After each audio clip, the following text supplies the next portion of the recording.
days. Oh, But yeah. Hello, everyone. Hello, John D. You guys beat me a little bit today. okay. Hot time for a change. What can I say? Okay.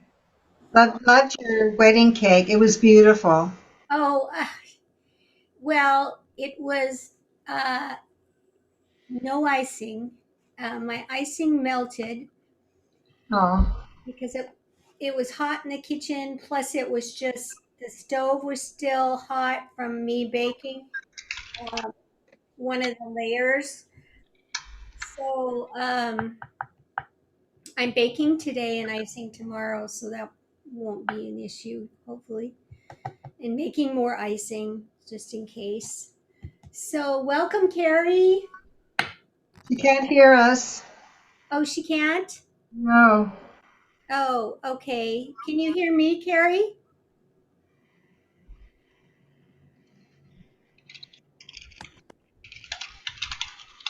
Is she typing in the chat? Yeah.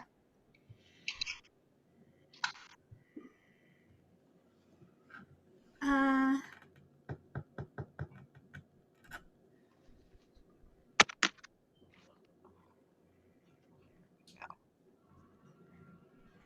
so it's your internal, I don't know that much about these things. My guy is my sound printer tech guy, whatever. Yeah, he is. He's not here today for me to help you, Carrie. Oh, she's re-signing in. Yeah, maybe that will help. Maybe I bumped her off or something. So, how is everybody today? Really well. Good. How are you? I Good. like Great. your hair. Every time we see you, you have a new hairstyle. I'm hairstyle challenged. So, No, this isn't a new hairstyle. This is just not up in the, I don't have it pinned up today. oh, the wash and wear. That's my style. Because I just washed it. So, it's not quite dry yet. I don't wash my hair all that often. And so, um, I figure I'm gonna have to wash it again tomorrow because the wedding's on Friday, and so yeah, I don't know. Maybe I won't. I don't, anyway, so today, did everybody get my? Here she comes back on. Let's see if she's gonna make it. Can you hear me? I can now. I'll tell you later. There was a little tiny box checked mute. Somehow my computer updated, so there you go. Sorry. Uh, It's okay. So Carrie, are you an actual vegan? Yes, Okay. Well, most the rest. most. Go ahead. I said most of the time. Okay. The recipe today calls for cheese. And for those of you who are wanting to do that, I don't know why we're seeing half screen here. Let me see. We're seeing half of the screen of Mary, and now there we go. Okay. there we go. There you are. So the recipe today calls for cheese, and you can add it, or you can add a vegan Parmesan cheese, which we aren't making in class today, but uh, I can send you the recipe if you're interested. But I think everybody has it. Um, we had a dish this week, and I used all my vegan Parmesan, so I probably maybe. Oh, I might have a little left. Yeah, I have a little left. So basically, the vegan Parmesan is yeast with cashews. Yeah, I have some right here. If you I'm Yeah. holding up Is that your yeast or your vegan parmesan? vegan Parmesan. Oh, Yeah. nice. Okay. And that's all it is. That cashews, yeast, nutritional yeast, and salt. I don't use salt, but I use Veget or Spike, whatever it is. It's a salt type of thing. Okay. Okay. So I thought I would review some things today, as far as what Master said. But first, let's begin with a short prayer.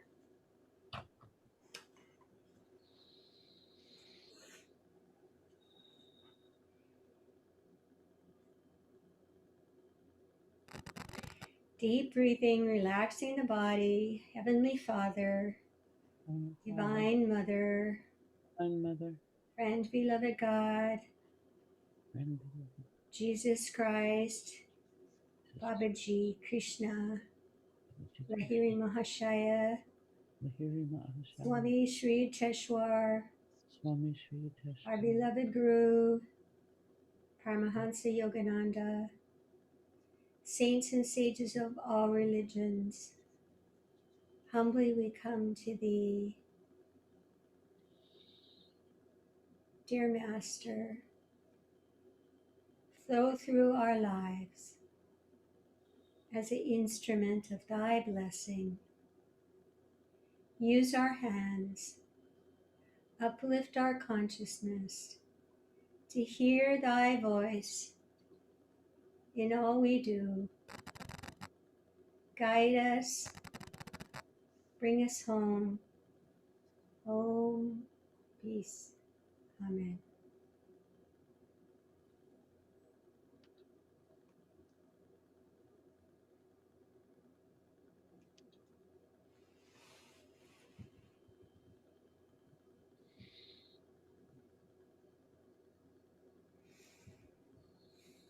Okay, so I wanted to talk a little bit about, review a little bit about bringing Master into our cooking. And just not to go into a really long story about my training, but when I actually decided through many channels of people coming to me and saying, oh, I would pay you to be my chef. And at that time in the 90s, late 90s, there was like all this movement going on about personal chefs in people's homes. And I thought about that. I thought, well, I was making a transition in my job, and I thought, well, maybe this would be a good opportunity. And it came from more than one source. So usually when that happens, I really now begin to listen and follow, because it's Master who's kind of guiding this show. And so after, I had never cooked for a lot of people. I mean, I just cooked for my family, and could have been 10 people or 15 people at a gathering, but I never cooked for major people. In fact, hadn't even thought of that.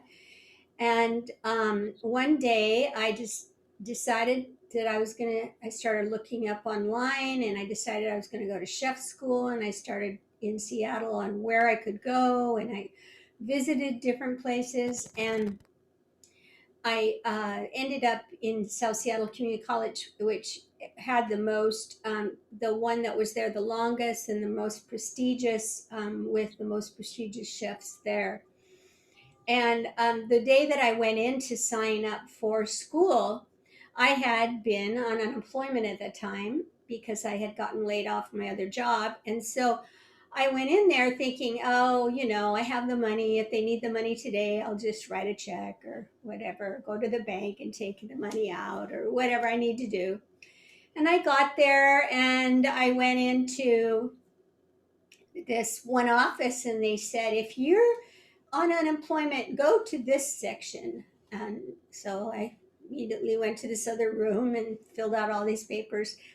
And then if you need assistance, you might want to go to this section. So I did and filled out all this paperwork.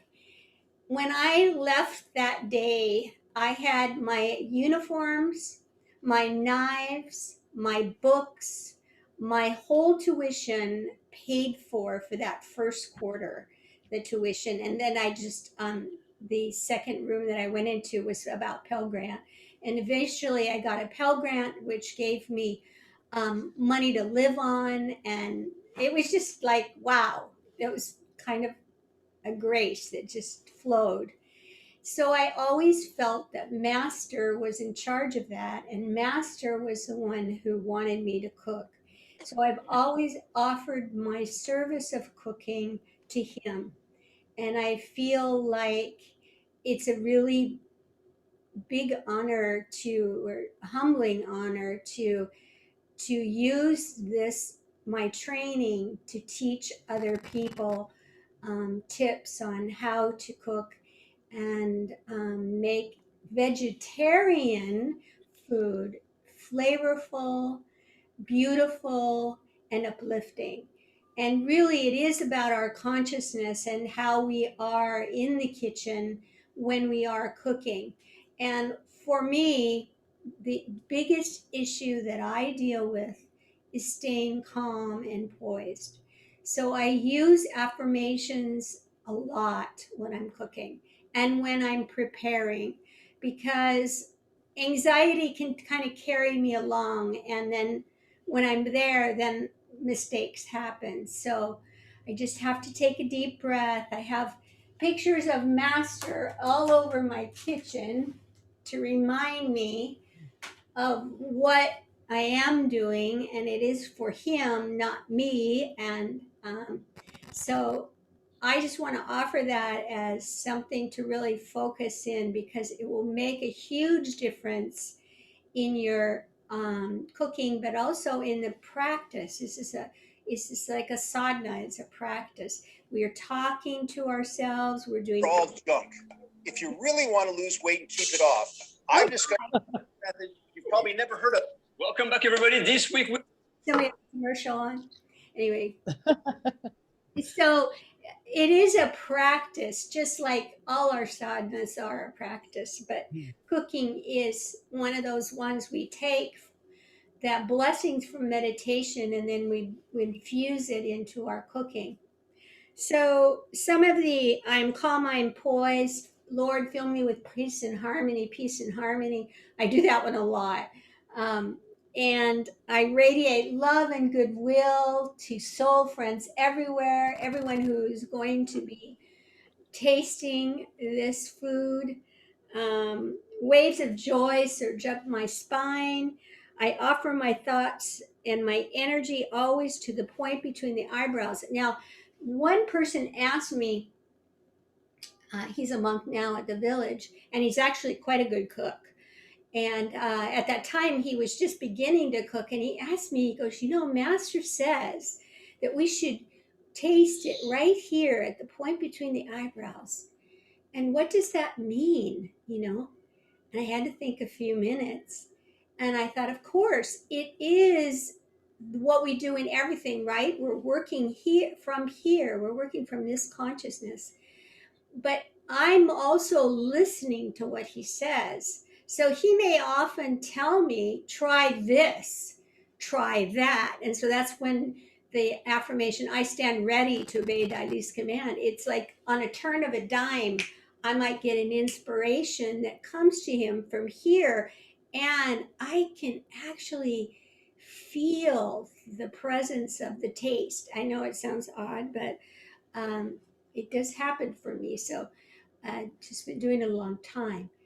So I also want to bring up this book for new people. Amita's new, and also Carrie, if you're at all very interested in creating your own recipes, your own spices, like you have Swiss chard in your garden, which happened to me last week. I had Swiss chard in my garden, and I've been eating it a lot. And I thought, what could I do to it that could be different?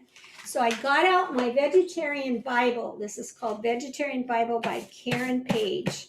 And a friend gave this to me. It's a very thick book. It must have taken her years to write this. I would love to hear an interview by her, what is that? Flavor Bible. Huh? Flavor Bible is the name. Yes, Or vegetarian Vegetarian flavor. Bible, if you can read that backwards. And I looked up Swiss chard. And in the Swiss chard, it gave me all these different things that I could use to enhance my cooking just with Swiss chard. There's no recipes in here. All it is the components of what you add to what veggie or what dish. Now, last week, Suryadas had a some beans he got when we went to the farmer's market. I don't know if you saw my pictures of the farmer's market last week, but this one farm they have their own beans there. They dry their own beans, and so we had some. We brought them home, and he overcooked them in the pressure cooker. And he goes, "Oh, I wanted to make soup with them, but if I cook them in the pot with the soup, they're just going to fall apart." And I said, "Well, you don't need to do that. Just create your foundation of your onions and your garlic or your shallots, whatever you want. Deglaze the pan, as I've been talking about, and then add your spices in, and add your broth in, and your veggies, and then that's your foundation for your soup." And so what I did was I looked up in my vegetarian Bible, which didn't really have a whole lot for the beans. I mean, it did, but it just talked about Tex-Mex. Okay, well, I need Tex-Mex. What is that? I mean, I don't cook that much Tex-Mex, so what does that mean? What are those spices? So then I Googled Tex-Mex and got all these spices. And so I created the soup for him and put the beans in and did the whole thing. And it was so good. And you know what the secret was? The smoky paprika. If you do not have smoky paprika, get some. It is a wonderful spice, especially for vegans and especially for vegetarians. Really, really good. That was, and to have me take over his dish was something on his part that he had to release. And he looked at it and he goes, "Well, I would have made it a little thicker," because he likes thick, hearty soups. "I would have added more greens." I said, "Well, that's no problem. I can add greens." So I added some kale, and it turned out really good. And I made an avocado. So I just made kind of like a little guacamole with the spice, with a sauce in it. It was very simple. Had that on top with some tomatoes, and then I made some quesadilla type things with the avocado inside, and that was a meal. And it was actually, I couldn't eat it, but I tasted it and it was really good. I mean, I think he was pleasantly surprised. So, anyway, I wanted to tell you that with all these things I'm trying to teach, I hope that you take them and try them, because we're not cooking online. So, I hope you take them and try them, and it can enhance your cooking, and it's just a fun way to experiment and grow. The Vegetarian Bible, I sent out some links to abebooks.com. And ABE Books sells used books. Amazon does too, but they have a little bit of more of a variety of used books and out of print books. So if you're looking for a book and you can't find it, look on ABE Books. And they're very inexpensive. I haven't looked up this one. I guess I could. But I've gotten books for like, oh my gosh, 1/8 of the price of a brand new book. And they list them if they're in good condition or not or whatever. So I wanted to give you that little tip. Okay, so today what we're making is we're going to start off with, I'm going to start off with making the dish, because did anybody get to watch the video of the French man that I sent? Yes, Yeah. yes. So I'll resend that if you guys didn't, if y'all didn't get it. But so you have kind of an idea, and I'm really sorry this printed out 4 times. I don't know what's wrong with my computer, but it thought I needed to print it out 4 times. And so we're on page 2 or 1 and 2, the bottom of the page. So I went ahead, Roberta, greased my pan. Oh, speaking of pans, I can't show you my pan. Have you ever burnt anything in a pan? Oh, Right. yes. Okay. And you know how hard sometimes it is to get it off, right?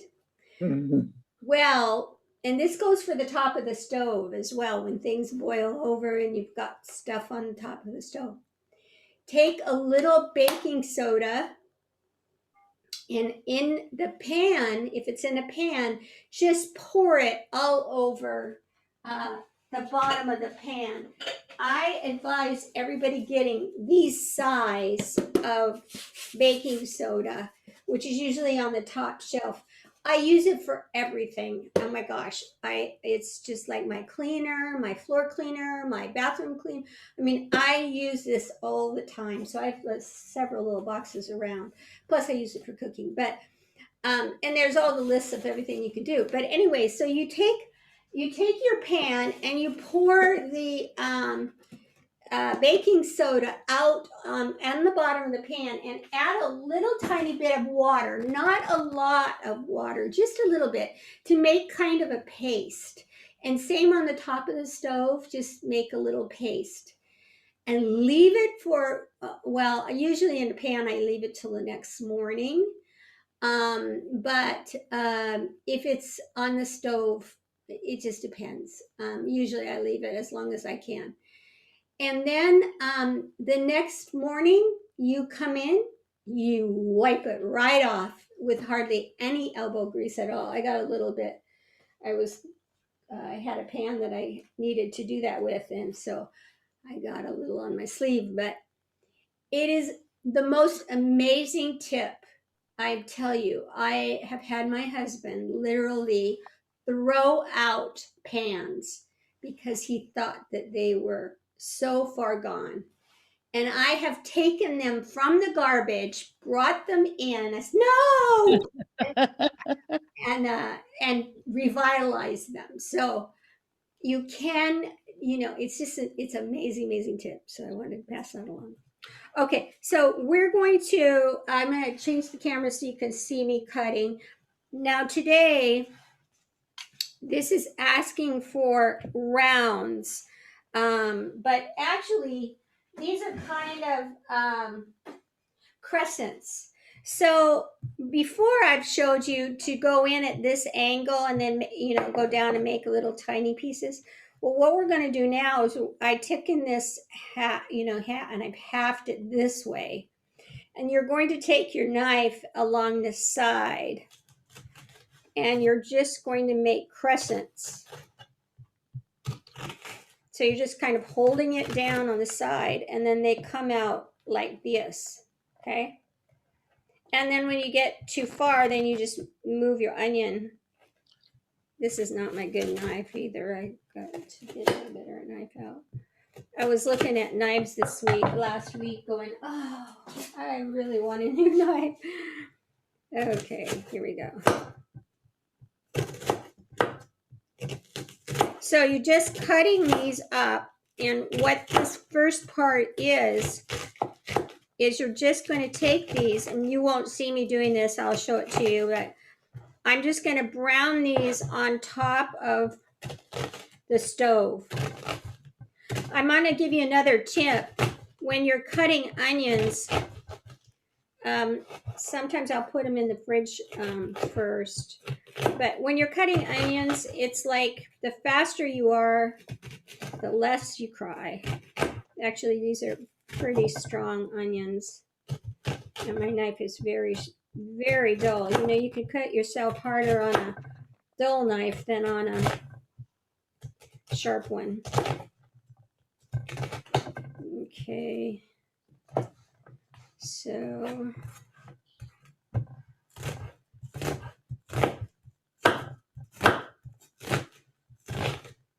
I'm just going to take this, put it on the stove and brown it. But it says not to brown completely. So it's not like a caramelized onion. It's more of a translucent onion. Something that's clear, because you're going to be placing it in the oven. So you don't want it charred before.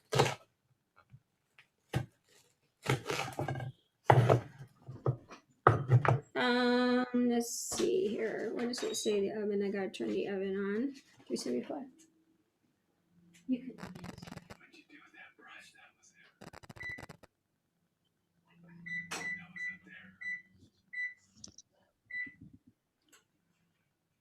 No, he left it.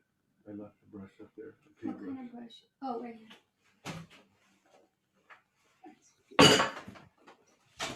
Okay. My sidekick was asking me a question. Okay. So I'm gonna go ahead and put these with some. Oh, let me turn the. You always want to start with your pan hot versus putting cold in a cold pan. So you want to get your pan started with your olive oil. And I'll show you what it looks like after I'm done with it.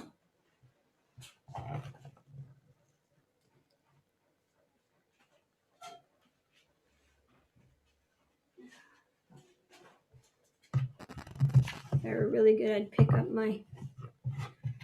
Did anybody make anything fun this week? I think I shared with you. I don't know if you were able to read that recipe that I sent you. I couldn't open it. It was too big. Oh, I'll just type up the recipe for you then. Oh. And what's it called?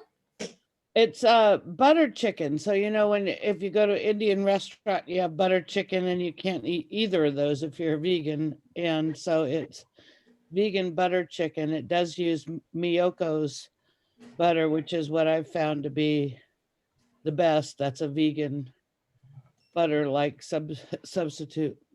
Oh, I'll have to look at that. I don't think I've used that one. And tofu, and man, is it good. It is really good. Oh, good.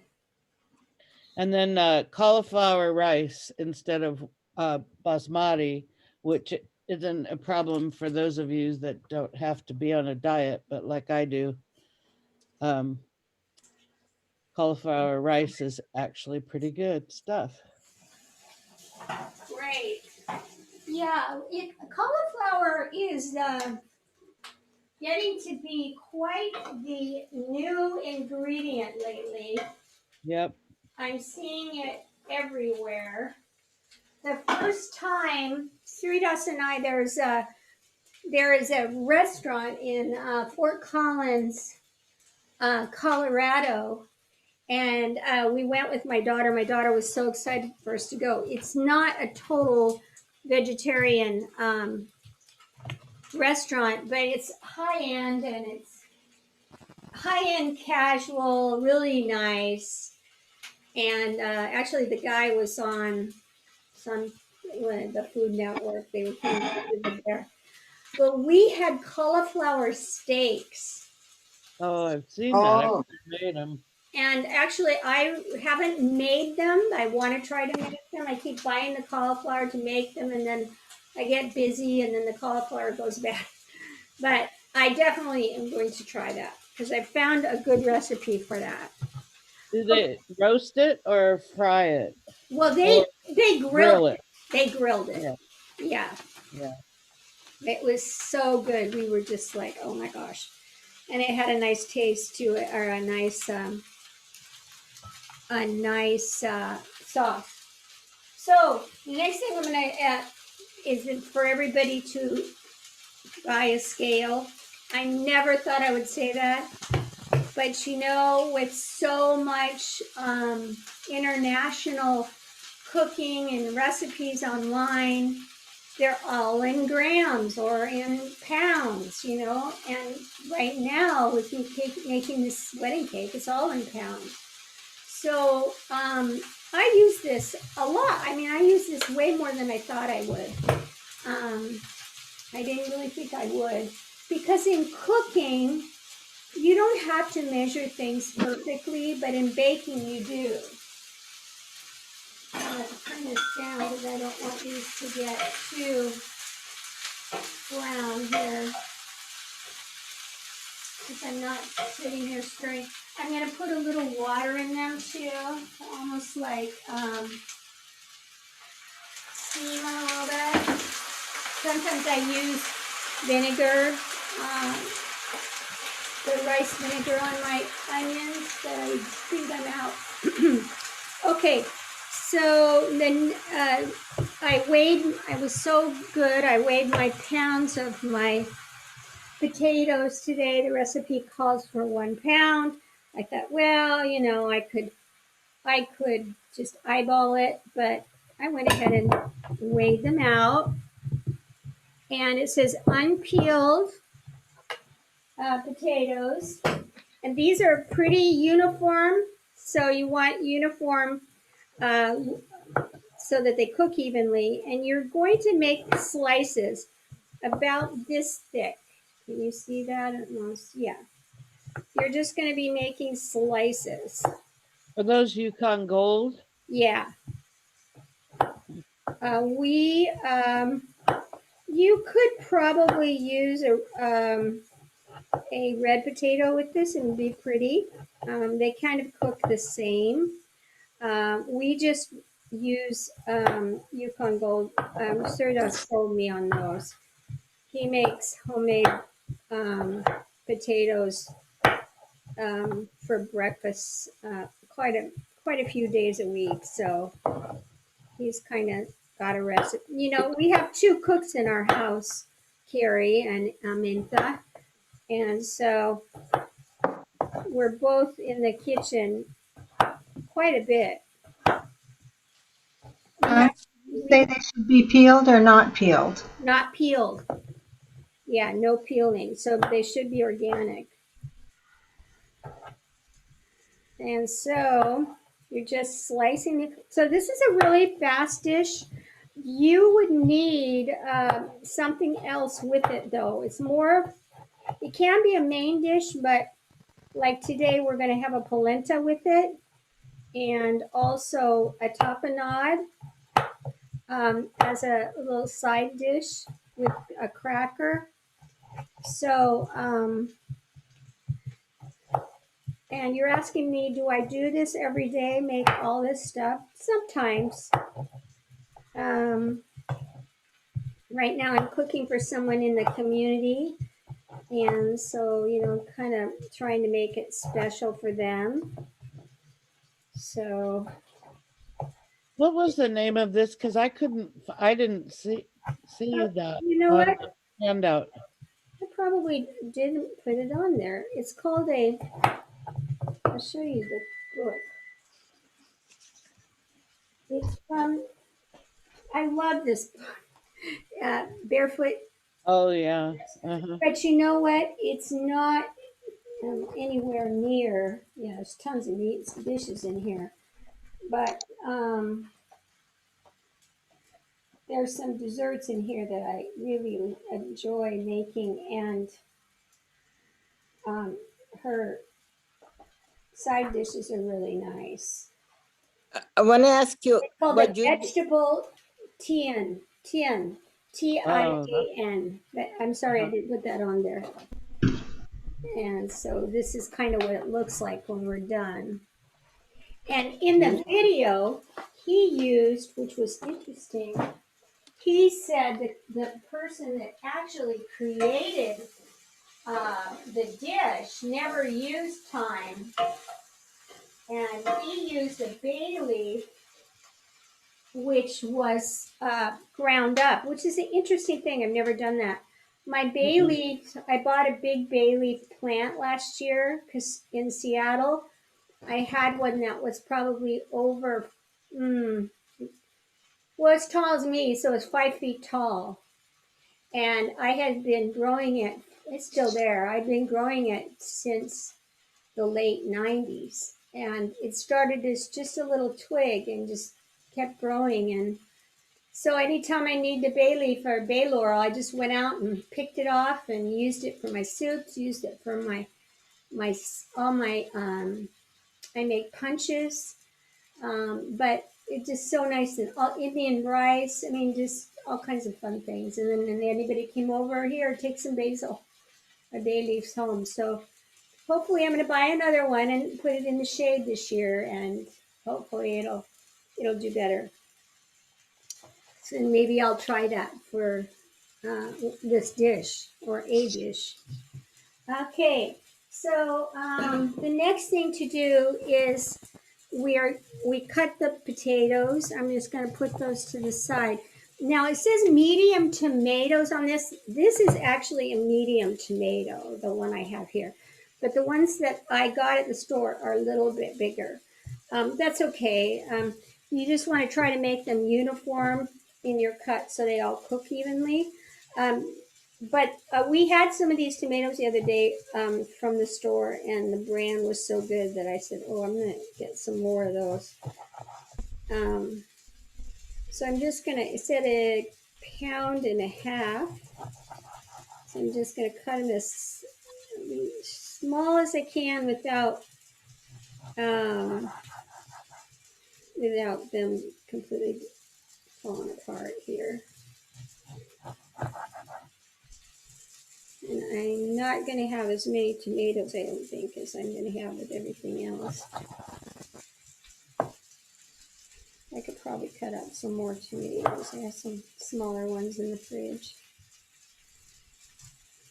Which brings up another point, which I will talk about when this starts to cook, is that the handout that I did on storing your veggies and your herbs. So I wanted to talk about that in a few minutes once we get this going. So I'm just cutting, slicing them. If you have a Madion, you could do this quicker.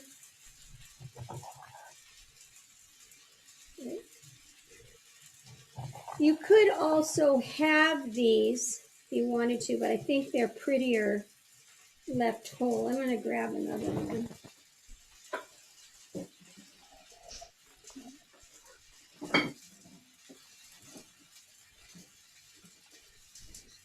I got some good organic on the vine, probably grown in the hothouse kind of tomatoes. So this is definitely a summer dish. That's kind of why I'm showing it to you. And the tomatoes are ripe right out of your garden.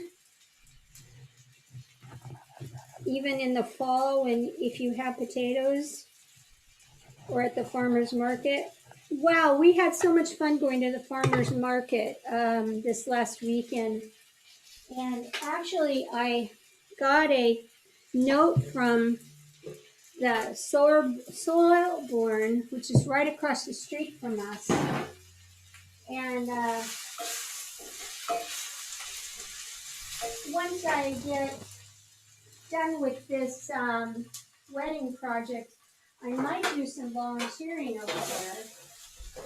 You know, I volunteered there for 5 years, and they are just awesome, committed people. It seems like that on the website. Now these got a little bit dunner but I think it's fine because I wasn't stirring them. So they kind of need you to have attention.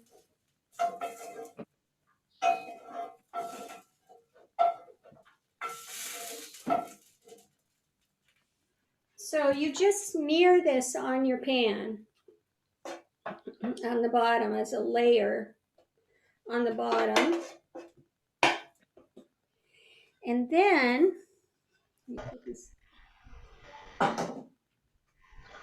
then what you're going to do is you're going to take your, the zucchini. I'm taking the zucchini. Ladies, you didn't catch me on the zucchini. I forgot to cut it up. Here again, it's a great summer dish because you've got all these wonderful summer veggies. And you do not peel this either, but I want to see if I can find my zester.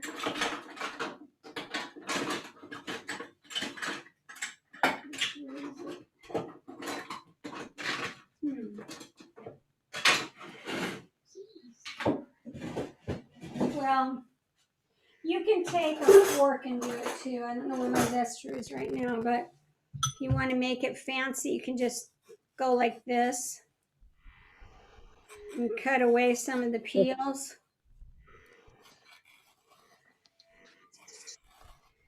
And then when you're cutting it, it makes a fun ridge to your zucchini. So I don't know if you can see that or not. It's better with a, you can see a little bit of it. It's better with my zester, but I'm not finding it right now. So again, you're just going to be cutting these in slices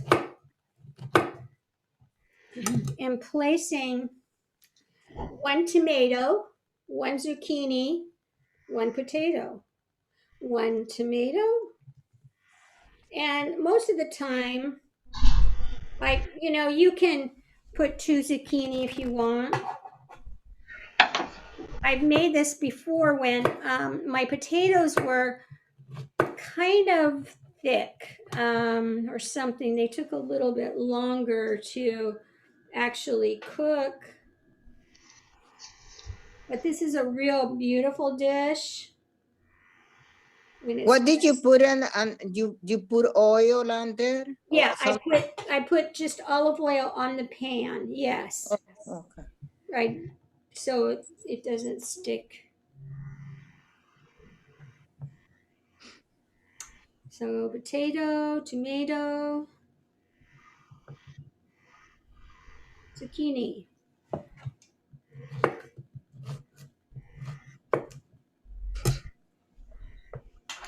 Potato, tomato, zucchini. Put some more potatoes. Zucchinis.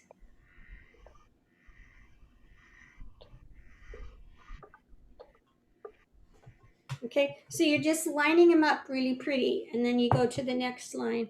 You can do this, you can have this recipe if it's just you're just cooking for you. But I'm telling you, it's so good that all the flavors just kind of melt together, and Look awesome. Yeah. with the cheese on top. I can see I can do that. Yeah, it's very simple. Yeah. And then you put on top cheese, you say? If you want to, yeah, my favorite cheese of all time is Gruyere cheese. It's a Swiss cheese, but it doesn't have a strong taste to it. It's Swiss cheese can be pretty strong, but this does not, and at least to my taste buds. But here at my house, I'll be using the Parmesan because Suridas needs the. I'm losing track here. He needs the vegan diet now for health reasons. But Master talked about tomatoes, and he didn't talk about but he used a lot of tomatoes in his dishes. him and Sri Teshwar. You know, they're both really good cooks.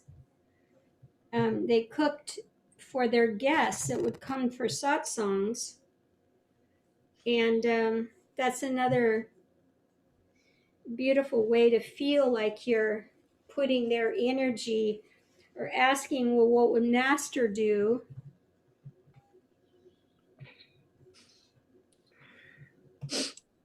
So I'm just putting this, layering this. If you watch the video, you'll see him doing the same thing, and he might have some of the tips for you. I'm kind of a visual learner. I like to watch videos to pick up tips, cooking things. Not all the time, just when I have a moment. This is pretty thick. I'll just leave it.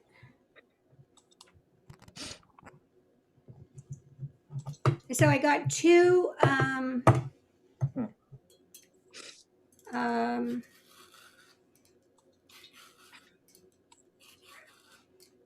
zucchini and a pound and I think it was a pound and a quarter of the tomatoes. It says medium, so, and then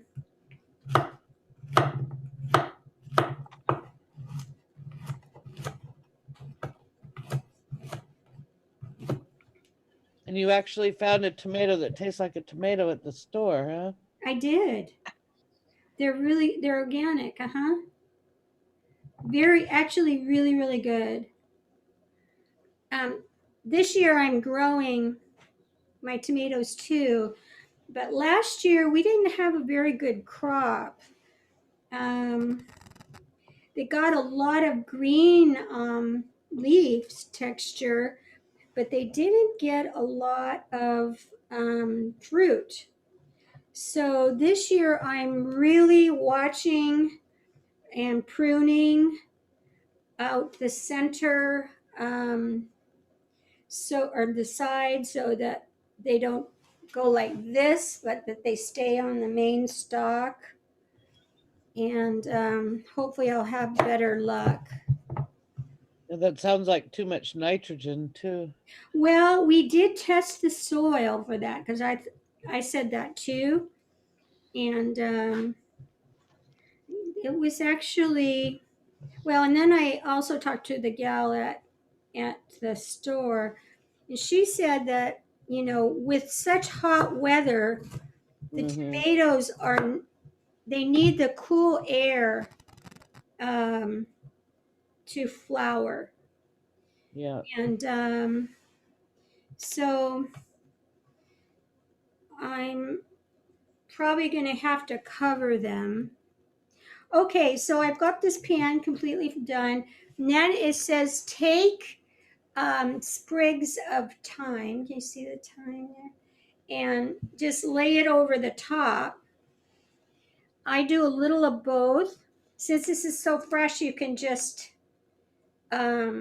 take it right off the stem and just sprinkle it on. There's nothing like French thyme, on your dishes.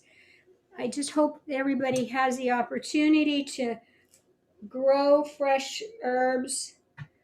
When those beginning years of coming to Ananda, I wasn't in 94, I wasn't living there yet, but I asked if I could help in the gardens. And they said, oh, yeah. And then they gave me, actually, a gal and I had our own plot. And she shared with me. And oh my gosh, I never had so many beautiful herbs. I never grew them before. And what a difference in your cooking. Okay, so there it is, all done. You wrap it in foil.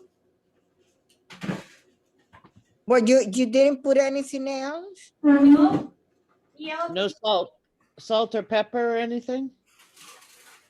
What did the recipe call for? Oh, I guess you would put salt and pepper. A Yes. drizzle of olive oil. I sort of yes. remember. Thank you. Yes, so I'll put some olive oil and salt and pepper. Thank you. On top, like oil. So you just, pour a little bit on. Oh, okay. Yeah. Thank you, because they could they want them to stay moist. They'll stay moist with the cover on top. And a little salt and pepper. Okay.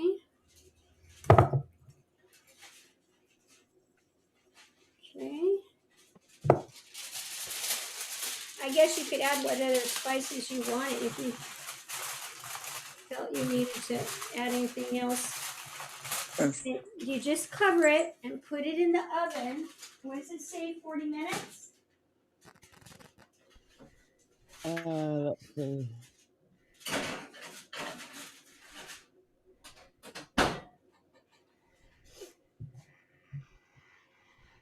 What does it say? I'll look. 35 to 40 minutes. Okay, I'll put Alexa, turn on timer for 35 minutes.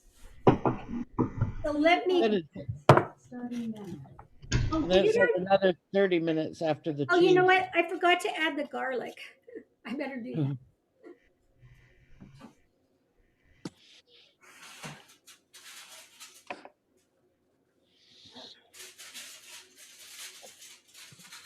I think the garlic was supposed to be with the onions. I had it measured, but I forgot to put it in. Okay, so now this brings up another point. I've got this dirty cutting board, and I've used pretty much veggies, but you should always sanitize your cutting boards between, especially when you have like onions and root veggies. You should always sanitize your cutting boards because you do know in root vegetables there's a lot of bacteria. So you want to make sure that you're, not cross-contaminating with another. What did you use? Well, usually I just use soap and water and maybe a tiny bit of bleach. Today I'm just going to use soap and water. Oh, okay. That's what I use all the time. Well, I have this soap that is, what is the name? They said that 99%. Yeah. I know that seems like an obvious thing, but especially if you're using any kind of a meat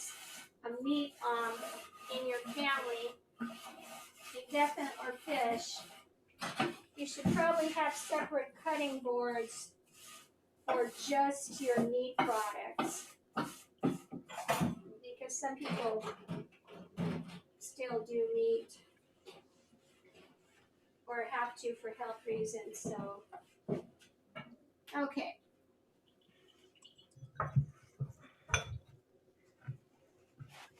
I'm not going to really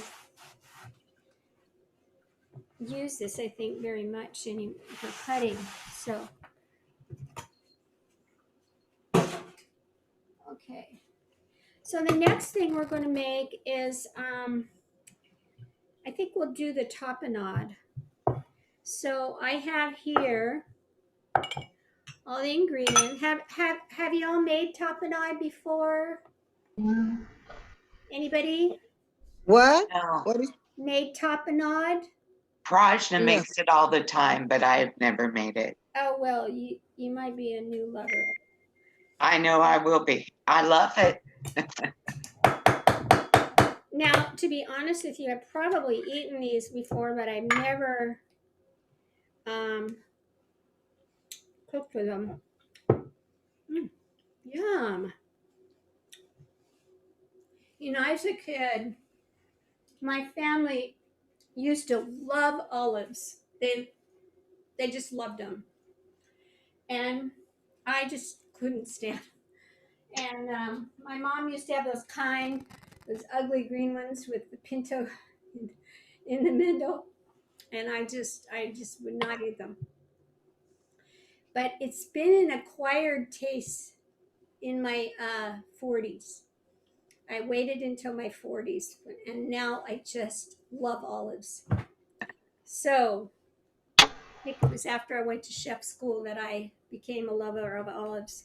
I'm not too fond of the black olive, which my husband loves. I just don't feel like it has a lot of flavor. So these are pitted Castel. These green ones are Castriel Vetrino. If anybody's Italian, they can correct me. And I've got some pitted calamatas, which are my favorite. And I usually have these on hand. It's one of those things, Roberta. Kalamata olives I usually always have on hand because it's one of those things, that you just think, oh, olive would be really good with this. Oh, I have olives. It's just at the last minute, like a last minute garnish on something, you may think, oh, this would be really good with olives. So I definitely try to have them in the house. Okay, and so the recipe calls for 1 cup of the green olives, 1/2 cup of the Kalamata olives, 1/4 cup flat parsley, which I've already pitted and stems are okay, 1 tablespoon grated capers, and I put the garlic in there to save space, and a little olive oil and lemon juice. Okay, so what I'm going to do is I'm going to get my Cuisinart here, get all set up, and I'm just going to measure and put it right in my Cuisinart. Now this is the hardest part because I get to taste and you guys you guys don't Yeah. taste. I swear I can smell the potatoes cooking, But you just have must to be a trust me. neighbor. You just have to trust me. Prajna couldn't be here today, but she texted me and she says, "Oh my gosh, I made that Caesar salad, and it's hard for me not to take 1 spoonful and just eat it and eat it and eat it." So we had that last week, and I've sent it to so many people. It's such a great recipe. It's Okay. so good. It's so good. She shared with me. I was so happy. Oh, It hits the mark and goes beyond. Such a good recipe. How long did you leave the casserole in the oven? The I one think with the it said 35 to 40 minutes. Uncover. Okay. Oh, wait a minute. Okay. It says here, uncover and bake another 30 minutes until browned. But that's with the cheese. So Oh, you could put the cheese before you put it in the oven and you want to cook with cheese, huh? Because I like without to it, put you cheese. cook without it first, and then you uncover it and put the cheese on. Oh, okay. Yeah. So here we are with the olives. And so like when you have leftover tapenade, again, you can use it in eggs. You could use it in if you were making an egg dish that's not vegan, or you could use it on top of a pizza. You could use it on top of spaghetti. I mean, there's a lot of uses for tapenade besides just using it as a dip is what we're going to use it for today. So I'm going to go ahead and pour the olives in, and I'm going to pour the 1/2 cup of calamatas, and these are all pitted.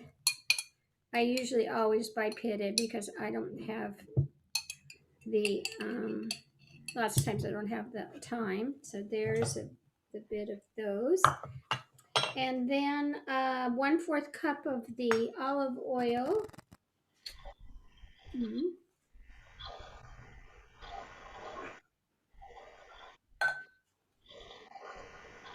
And I've got a brand new bottle of olive oil over here. I was showing everybody the brand I love is this California Olive Ranch. I like this brand. It's probably not the cheapest brand, but it tastes really good. So that's about 1/4 of a cup. Is that extra virgin? Yes. And so And go where ahead. did you get the special green olives? I got them at Safeway, if you can believe that. Really? Unbelievable that they had it.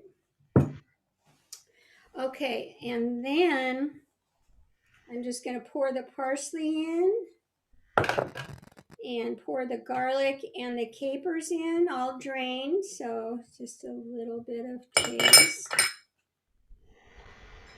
And then I think that's the lemon juice, 1 tablespoon of lemon juice. And I'm going to measure this one out. Lots of times I wouldn't, but I am going to today because I don't want it to be too much lemon juice. Okay, so now I'm going to go put this on the Cuisinart for just a little spin. So I'm off camera for a moment. This is only take a second.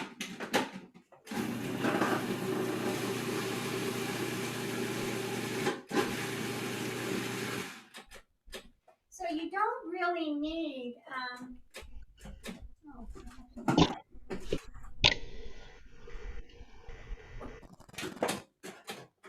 huh.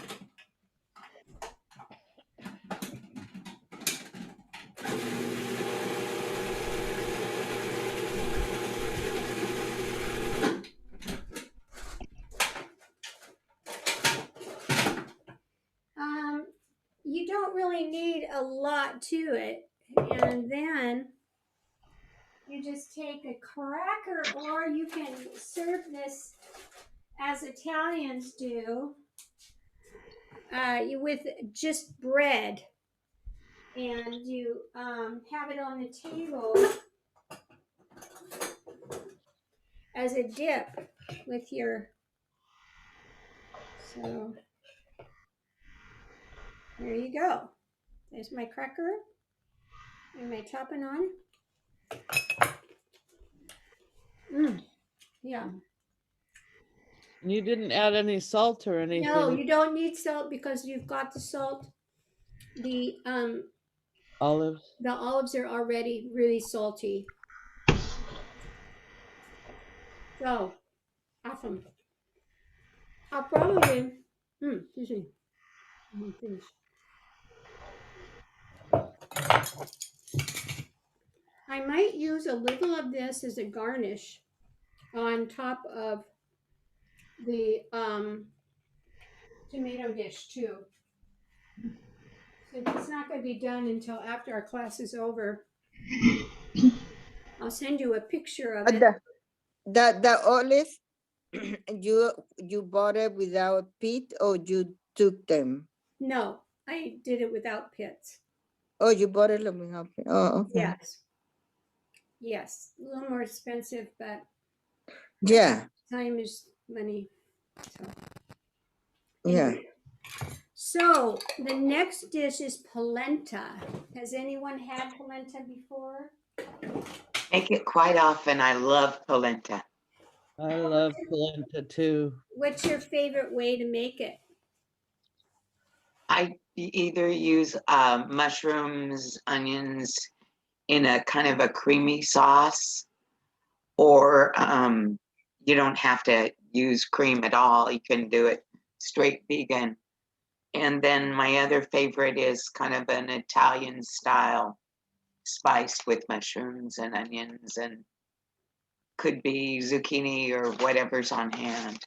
So do you make the polenta and then you make the veggies on the side and you add it to the top? Yeah. Okay, that's pretty And much. sometimes smoked Gruyere is my favorite cheese to put on the one that's more of a creamy or just a brown sauce.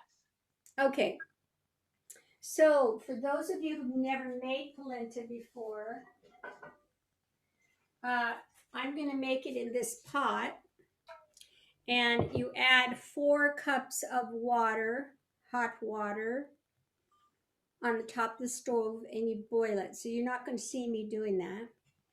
And then I'm going to add the polenta. And I went to 3 stores to get polenta in Rancho Cordova. Yeah. And it's hard to find. I remember that in Seattle too. So I went to, for Aminta, if you want to make it, I went to the international store and they had it. The one, the KP? Yeah. Oh. Yeah. And Bel Air didn't have it? I didn't go to Bel Air. I think Bel Air does next time if you need to. Well, I was going to go to Bel Air. That was my next choice, but I found it. I was going to show you. A lot of times they say, they call it corn grits, but I actually found a bag that says golden pheasant polenta. That must be Yeah. the brand. So, and you That get is. Yeah, I think they do have that at Bel Air next time. But Okay. KP is a great place too. Okay, so I'm just going to get this hot on the stove. It's kind of like making rice, except for the fact that I have to be stirring it so it won't stick to the bottom. So you'll be seeing me jump around a little bit, and I'll go back to the stove. This was hot water, but I'll have to reheat it now.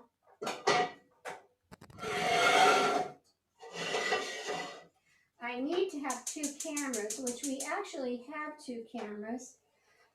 Siri does, but I don't have a cord long enough that reaches the computer to activate the camera. So maybe I'll work that out sometime. So I'm going to just pour, when it starts to boil, I'm just going to pour it in, and then we're going to just stir, stir, stir. And then at the very end, I think it calls for, I'm just going to put butter on it. Yes, it has sea salt in. I added that already. And then I'm going to just stir, stir, stir. And then what I'm going to do, so you know, is I'm going to take the polenta and put it in the bottom of the dish, and then put the onion and tomato and zucchini on top. So it'll be like a fuller meal that way. And I probably will serve it in a bowl. I might serve it on a plate, but we'll see how creamy the polenta is. And then I'll serve a little of the tapenade with crackers on the side. Okay, so the next thing I wanted to talk about was storage, food storage. Last week I showed you the parsley. And look how fresh it still is. It's super Oh, fresh. wow. Huh? Yeah. It's been on our table as a centerpiece. Oh. It's great because then I go, oh, I didn't forget the parsley. And then I'll just snip, snip, and there's the parsley. I need to change the water today, and trim off the edges. But I'm surprised it hasn't grown any roots yet. You know, you can do this with basil and it'll grow the roots, as this article said. So this article here is on the page where it says, oh, yours doesn't say food storage, but the document is called food storage. So this is talking about how to keep our vegetables, fruits, that kind of thing, for a longer period of time. And I just want to show you, let me see. I may have used,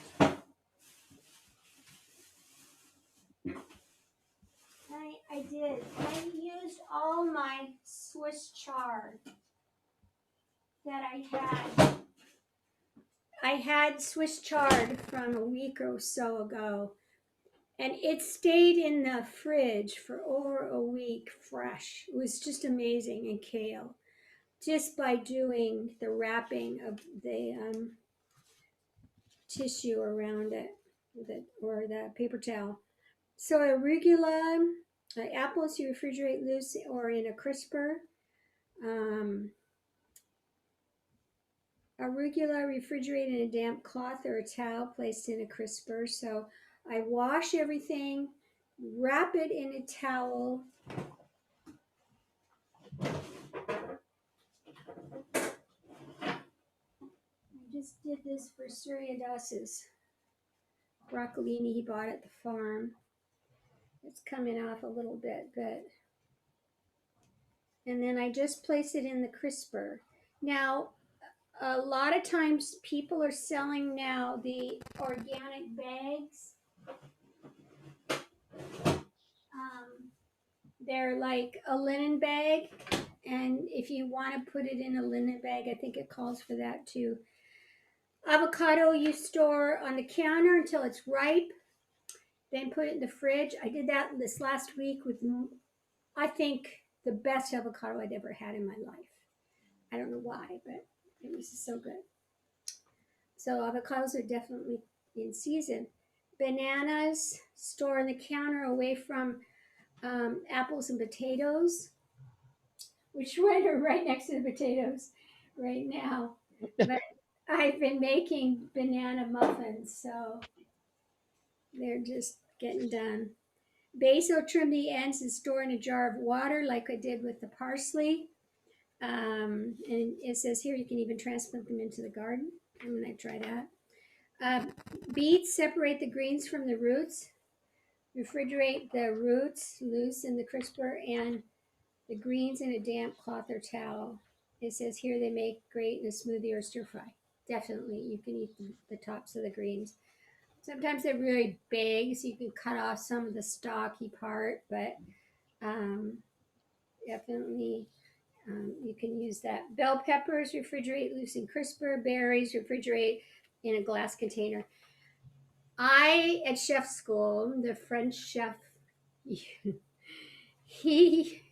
I said, aren't you going to wash those berries? And he'd take a berry in his hand and he'd go like this and just roll it around. He goes, they're washed. And the reason being that once you put water on a berry, they begin to disintegrate really quickly, especially raspberries. So I'm very, very fragile when I wash my berries, and I'll put them in a little strainer and add just this fine spray to them and then use them right away. I don't do it pre-done and put it in the fridge because they will mold really quickly. Hold on a minute, I'm gonna pour in my polenta.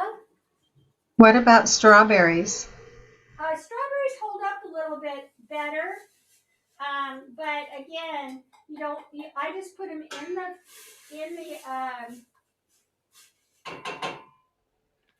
I just put them in the refrigerator, and then when I do wash them right before I use them, though.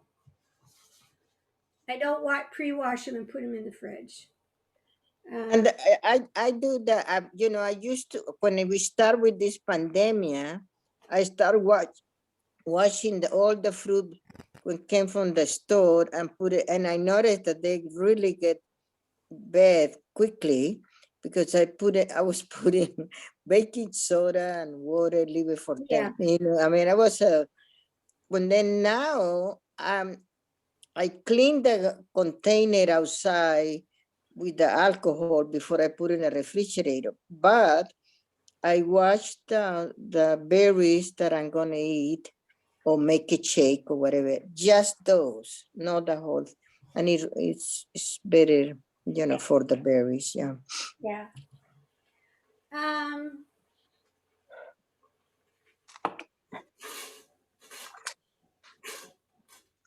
You're gonna see me. I'm turning this way down the polenta.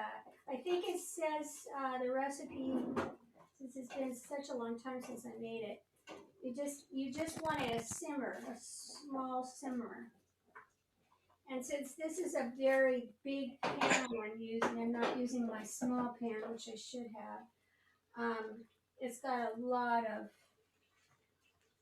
surface, and so it's going to probably cook a little faster, I would think. Okay, so then we're down to carrots. Separate the carrots, cauliflower, refrigerate in the crisper, celery, refrigerate in the crisper. Sometimes I take off the celery leaves if I'm not going to use them before I stick them in there. Chard, I wrap in a damp cloth. I usually rinse it off because my chard comes right from the garden. So it's usually got a lot of dirt in it. And since I don't want that in my crisper, I usually rinse it off and pat it dry before I put it in. Citrus remains in the crisper. Corn, refrigerate in the husk. And then loosen the crisper. Cucumber, refrigerate, loosen the crisper. Eggplant, figs. This is interesting. Refrigerate in a single layer on a plate. That being that they get moldy really quickly, I think. And so they will stick together once the juice comes out of the fig. So you want it, usually they come in those little like crate things. So they're basically saying put them on a flat plate. And I think that's so that they don't grow any mold in between them. Grapes refuse in a cloth bag or loose on the bowl. Suridas likes, this is just something he likes to do. He likes to put them in the freezer. And then he brings them out like a snack. And they last a lot longer that way. Herbs, refrigerate in a damp cloth or a towel in a crisper. I'm going to kind of go a little different on that one. Well, like if I were to do like a thyme or an oregano, I probably would a woodier stem, or like rosemary, a woodier stem. But with, oregano doesn't have a really woody stem, but I never really store them in the fridge. I just use them right away. Because I have them right in my garden. I don't buy them except for I'll buy dill. I have some dill growing. I'm hoping it's going to do okay. But I usually don't buy them. If I do buy them, then I do keep them in those little containers and put them in the fridge. They do pretty well. But you can see sometimes that little damp cloth that they are shipped in gets dried out pretty quickly. Leeks, I did this just a couple weeks ago when I harvest my leeks. You wash them and wrap them in a paper towel. And I washed them because I didn't want dirt in the crisper. Refrigerate lettuce, I just throw the lettuce in. Right now I have some lettuce that I picked from the garden, and it's in a bag with, and I just misting it. Which brings up a point in here. It talks about misting your veggies, which is a great idea. Onions stored on the counter, mushrooms refrigerated in a glass container. We don't have many mushrooms in our household because I'm allergic to them. So Suridash usually gets small things of mushrooms and he uses them pretty quickly. So I don't know why they're asking for a glass container, but persimmons store on the counter till ripe, then refrigerate. Pineapple store on the counter till ripe, and then easy pull off the leaf and immediately cut into slices and refrigerate in a container. Pomegranate store on the counter or remove seeds. Hold on a second.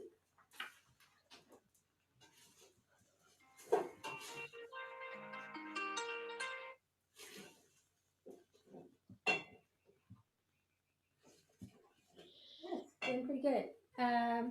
Okay. Radishes, separate the roots from, kind of like you did with carrots. The greens can be eaten raw with salad or turned into pesto. Placed in a jar. Another thing that it can be in pesto is arugula. So if you notice your arugula is getting down to the end, you can make just a simple little pesto with that. Spinach, wrap in a damp cloth, place in the crisper, store fruit on the counter, and then transfer to a crisper. Then it talks about jars, produce, and sandwich bags. It's just, this was from Simply Sustainable.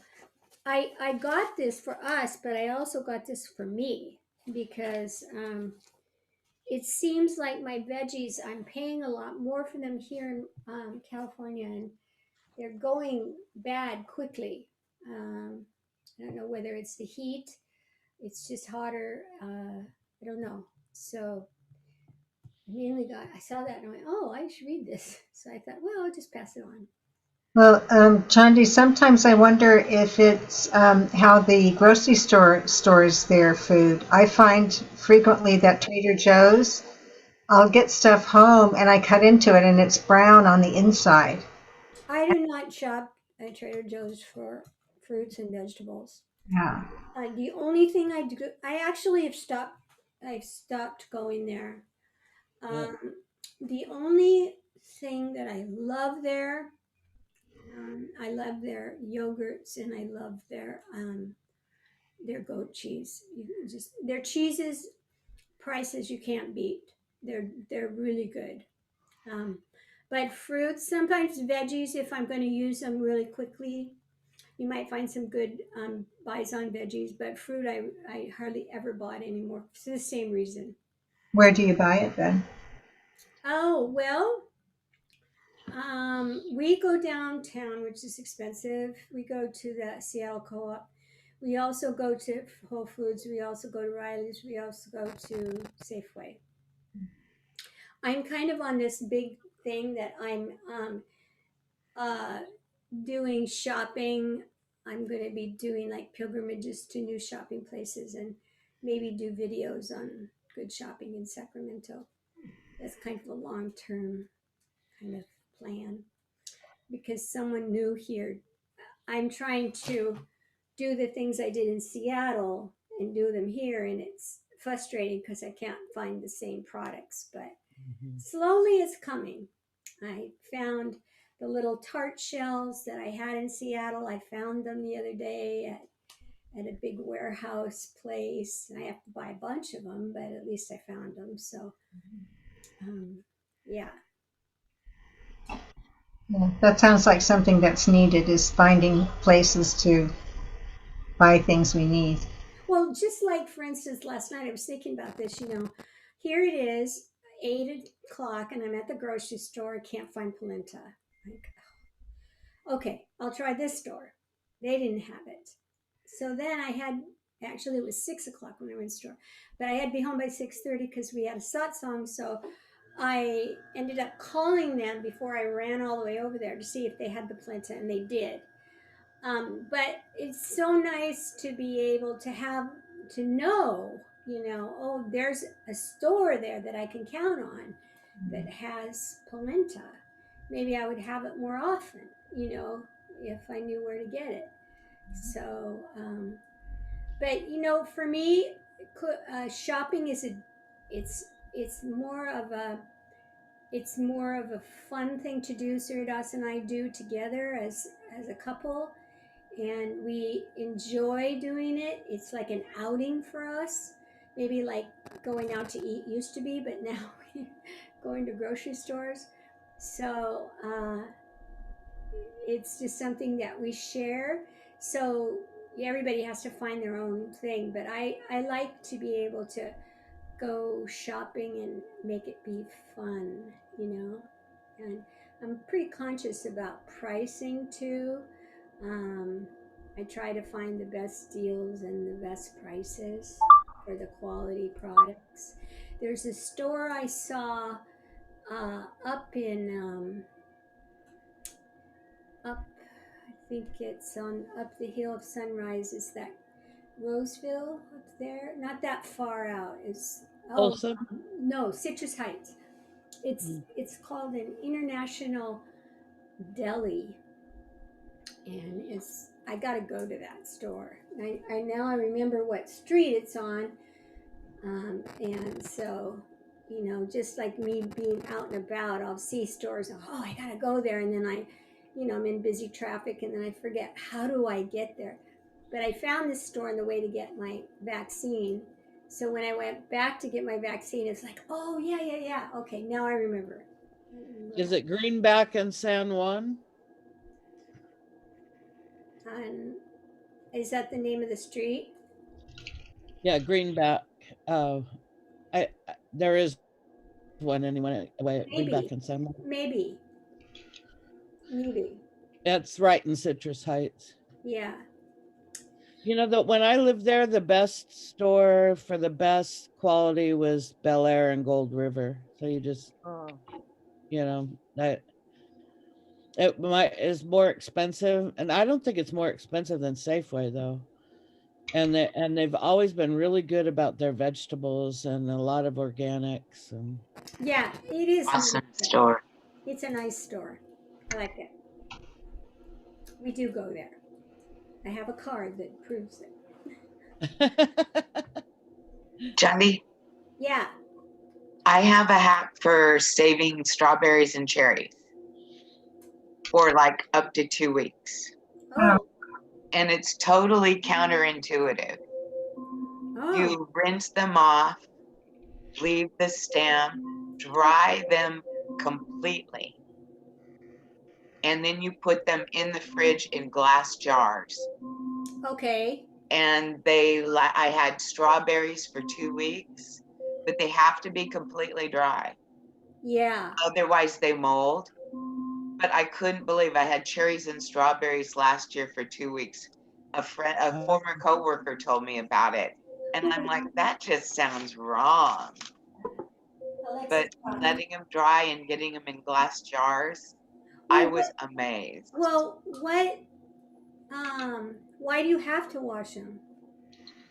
Well, they're ready to use when you get Oh. them out. You just wash them and let them dry before you put them in. Maybe you wouldn't have to wash them, but that's what she told me to do, and that's what I do. And it just was life changing with berries and cherries. Ah. Do you put a lid on or Oh uncover? yeah, and put them right in the fridge. Yeah. That sounds like jam to me, but it's amazing that it works. It was just so surprising. This has not changed as far as it's been in there a long time, but it sure does smell good. So I'm going to put the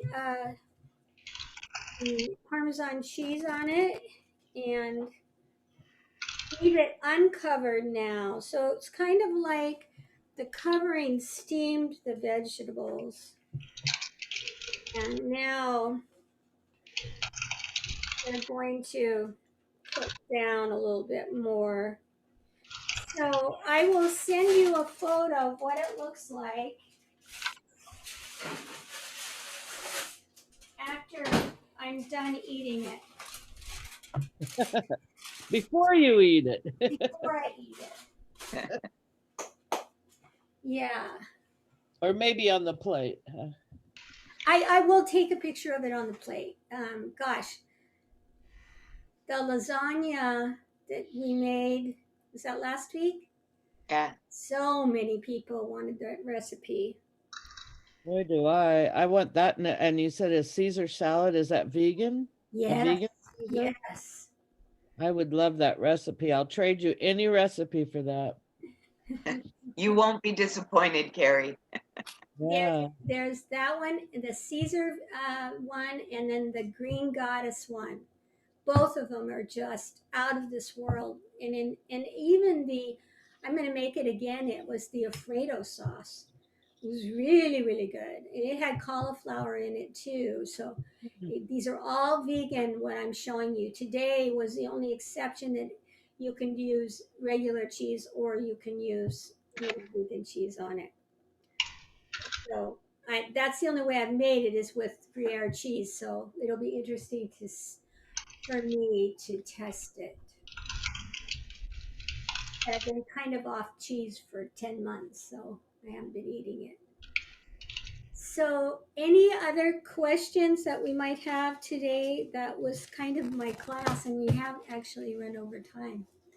Do you have a recommendation for vegan cheese? Because I find I just gave up. No.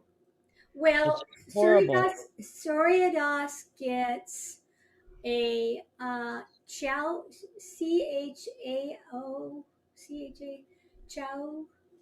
I don't think he has it right now. I think I know what you mean, and he thinks that's okay.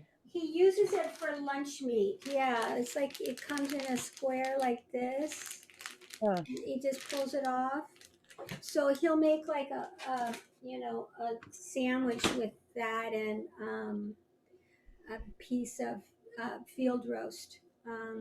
Mm-hmm. So no, and Yeah, it's vegan just parmesan, forget it.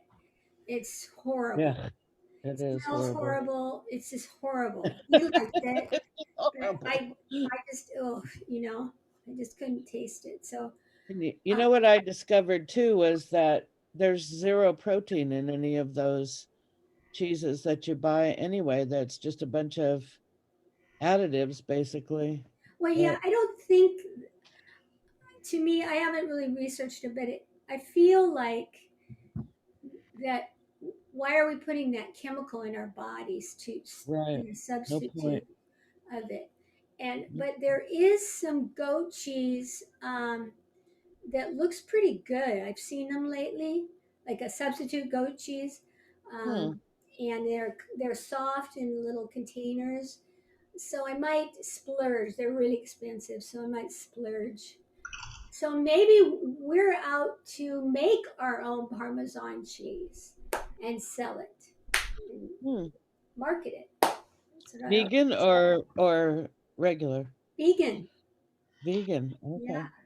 Okay. So maybe we're supposed to make it. I was just going to show you real quick another good vegan cookbook. If you got, I got mine for a whole lot less than it. What's the name of On it? It's called just Vegan the Cookbook, and it's by Jean Christian Jury, as in jury, that you don't Yeah. want to have to be on the other side of. Yeah. And I got, like you say, online. I think it's regularly $40 or something, and I got one of those, where you can get the used books that are gently used or Uh-huh. whatever, and it's got all kinds of stuff. Usually, I don't have a ton of cookbooks, but when I do get one, I dive deep into it and Yeah. just make everything I possibly can from one book. Well, I Um, rented this from the library forever before I finally purchased it. So oh, that's a good idea. That's a good idea. yeah. So Okay. on the polenta, I might have zoned out there, but was there any special instructions, or just follow the recipe? Just follow the recipe. Now I let mine go here a little bit, so it's kind of sticking. Um, but the idea is you want to keep stirring it so it doesn't lump up. It's creamy. So I might have overcooked mine a little bit because mine isn't creamy. But if I stir it out and cool it a little bit, it probably will be okay. And then I put the butter in it.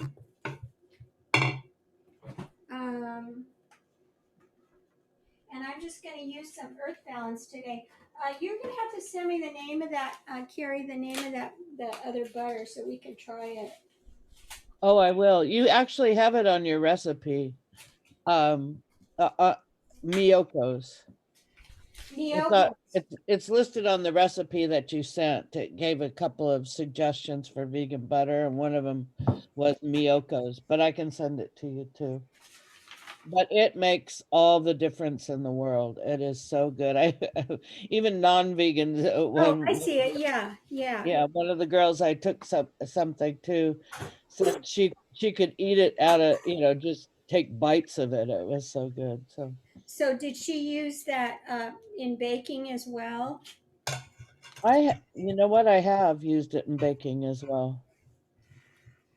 Now, yesterday on Facebook, I shared a um, we had some new people moving in here to the community, and so I made some banana base. I call them fruit salad because you can put all kinds of fruits in the muffin or make it into a bread, and it calls for a whole stick of vegan butter. So, and then the 2 flax seeds, 2 bananas, 2 cups of flour, vanilla, and the berries. And what I did with the berries, so I put the blueberries in whole, but and then I mashed the banana up. But with the raspberries, I had made a sauce for this cake that I'm making, a wedding cake, and I had some left over. So I just dropped it into the batter, and so I put them in their cups into the individual cups, and then I dropped them and stir it with a little. I had you could use a toothpick, but I didn't have one, so I used a chopstick, and it made it swirl and pretty, and I lifted up, and they were just so good, really, really good. So, and that's just kind of a recipe that I adapted from other things, just kind of put it together. So, anyway, I can send you the recipe for that too if you're interested, because it's a nice one. You can freeze them, and then you can have them, just a little at a time for breakfast. Um, Actually, in the first class, I think I gave that out. It was on the handout, the very, very first class on breakfast. So, because you can eat them as a dessert or breakfast. So the polenta is just kind of like this. It's just this um, Mush. mush, yeah. But it's pretty. It's a pretty mush. It's not. It just adds something to your dish, and also um, when we used to make it, I think we used Parmesan cheese with it. So, how many have made risotto? Anybody? No, but I love it.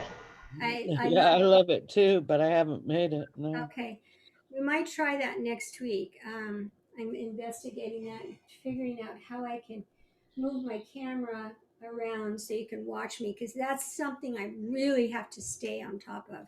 Right. I can't go away from it because you have to stir, stir, stir. As the risotto is like a rice, but it's like a pasta, so it expands, and you do it on top of the stove. So Did you give a class on Saturdays too?